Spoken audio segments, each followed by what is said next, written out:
Hello dear CMA foundation के प्यारे बच्चों, दिस साइड प्रोफेसर शुभ जोशी, आपका लौका भाई। और आज के सेशन में हम लोग देखने वाले हैं मिस्टेक के बारे में। तो 5 से 10 मिनट के अंदर के सेशंस को आपने बहुत मिस तो किया होगा। आगे जाने से पहले एक बात बता दूं, लाइक करना, शेयर करना, कमेंट करना आग कि अंगारों वाला देखा, अंगारों वाला का टॉपिक और कंसेप्ट आपको इसी चैनल पे मिलेगा। मिस्टेक की अगर हम बात करें तो मिस्टेक से किए गए कॉन्ट्रैक्ट जो होते हैं वो होते हैं वॉइड। बट सारे के सारे कॉन्ट्रैक्ट्स वॉइड नहीं होते, ये भी मैं आपको बता देता हूं। मिस्टेक जो होती है ना, दो प्रकार की होती है। एक होता है मिस्टेक ऑफ लॉ और एक होता है mistake of fact. Mistake of law जो होता है वो अपने देश का मिस्टेक लॉ का, और दूसरा होता है फॉरेन कंट्री के लॉ का मिस्टेक। इसका मतलब यह है कि हमको हमारे देश के लॉ के बारे में पता नहीं, ऐसा बोल दिया तो उसमें आपको एक्सक्यूज नहीं मिलेगा। No excuse. मतलब मिस्टेक हुआ सर, लॉ का मिस्टेक हुआ, एक्सक्यूज मिलेगा क्या? मिलेगा। बट इंडियन लॉ के अंदर अगर मिस्टेक किया तो एक्सक्यूज नहीं मिलेगा। फॉरेन कंट्री के लॉ में अगर आपने मिस्टेक किया है तो आपको उसमें एक्सक्यूज मिलेगा, क्योंकि हम आपको पे बेनिफिट ऑफ डाउट दे सकते हैं कि आप विदेश का लॉ समझने में गलती कर सकते हो। मिस्टेक ऑफ फैक्ट की अगर हम बात करें तो मिस्टेक ऑफ फैक्ट भी दो टाइप का होता है। Mistake of fact is of two types. Number 1 bilateral mistake, number 2 unilateral mistake. अब अगर हम बात करें बायलैटरल मिस्टेक की तो इसका मतलब होता है दोनों पार्टीज को गलती हुआ। मतलब मेरे साइड से भी गलती हुआ और आपके साइड से भी गलती हुआ। जब दोनों पार्टीज की गलती होती है तो आपको उसमें एक्सक्यूज मिलता है, ठीक है, क्योंकि कंसेंसस एट इडियम यानी मीटिंग ऑफ माइंड ही नहीं हुआ। पर जब यूनिलैटरल मिस्टेक होती है यानी एक पर्सन की मिस्टेक होती है तो उसमें एक्सक्यूज नहीं मिलता, और वहां पे आपको एक्सक्यूज नहीं मिलेगा और कॉन्ट्रैक्ट वैलिड माना जाएगा। ठीक है, तो यहां पे जहां पे कंट्री का लॉ है एक्सक्यूज मिलेगा कि नहीं मिलेगा, तो कॉन्ट्रैक्ट वैलिड है। विदेश के लॉ में एक्सक्यूज मिलेगा क्या? हाँ मिलेगा। आई होप आपको ये चीज समझ में आ गई। तो मिस्टेक दो प्रकार की होती है। Mistake of law of the country, तो मतलब एक पार्टी जब एंटर करती है कॉन्ट्रैक्ट में बिना नॉलेज के लॉ के उस कंट्री के, तो contract is affected by such mistake but it is not a void. Contract में असर तो पड़ा पर वो वॉइड नहीं है। अ कॉन्ट्रैक्ट वॉइडेबल नहीं माना जाएगा क्योंकि आपको मिस्टेक ऑफ लॉ था जो इंडिया में है।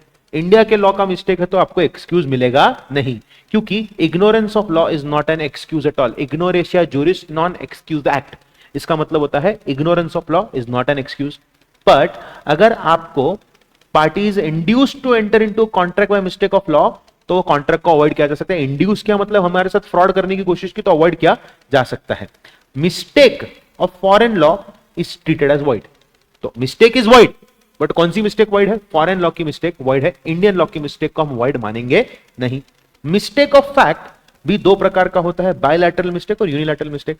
बायलैटरल मिस्टेक मतलब दोनों parties are under mistake as to matter of fact, जो इसेंशियल है हमारे एग्रीमेंट के लिए, तो वो एग्रीमेंट को हम लोग वॉइड मानेंगे। ठीक है, मिस्टेक म्यूचुअल होनी चाहिए, मतलब दोनों पार्टीज ने मिसअंडरस्टैंड किया। Mistake must relate to matter of fact, जो इसेंशियल है to the agreement, matter of fact से रिलेटेड होना चाहिए।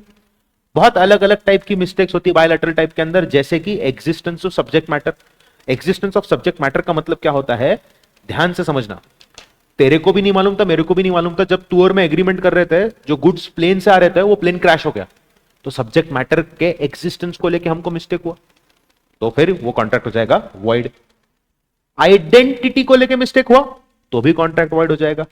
क्वालिटी को लेके दोनों को मिस्टेक हुआ तो भी कॉन्ट्रैक्ट वॉइड हो जाएगा। क्वांटिटी को लेके दोनों को गलती हुआ तो भी वो वॉइड माना जाएगा। ठीक है, उसके अलावा टाइटल ऑफ सब्जेक्ट मैटर को लेके अगर मिस्टेक हो दोनों पार्टीज को तो भी वॉइड है। प्राइस को लेके अगर दोनों पार्टीज को गलती हुआ तो भी वॉइड है।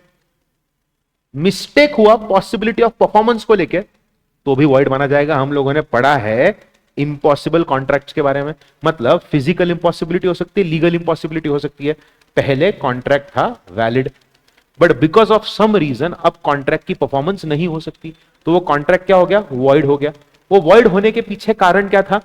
फिजिकल इंपॉसिबिलिटी, मतलब अब नॉन फीजेबल हो चुका है ड्यू टू फिजिकल फैक्टर्स जैसे कि time, distance, height etcetera. Legal impossibility का मतलब क्या होता है? लॉ चेंज हो गया तो अब हम कुछ कर नहीं सकते।